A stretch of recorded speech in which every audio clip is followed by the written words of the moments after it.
Hey guys, in this video, we're going to be talking about how to use Wayfair credit card for financing. So let's just get straight into the video. So first things first, to use the Wayfair credit card for financing, select a special financing option at the checkout on qualifying products. So simply go ahead and add your product to the cart. And once you do that, on the payment method, there is going to show, or it is going to show the special financing option. So all you need to do is simply go ahead and choose the special financing option that suits your purchase and click on complete purchase.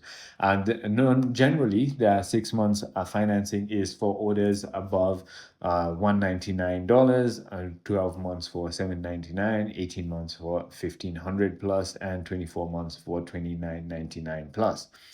I hope this video clarifies everything for you. If you have further more queries, feel free to comment down below and I'll see you on the next one.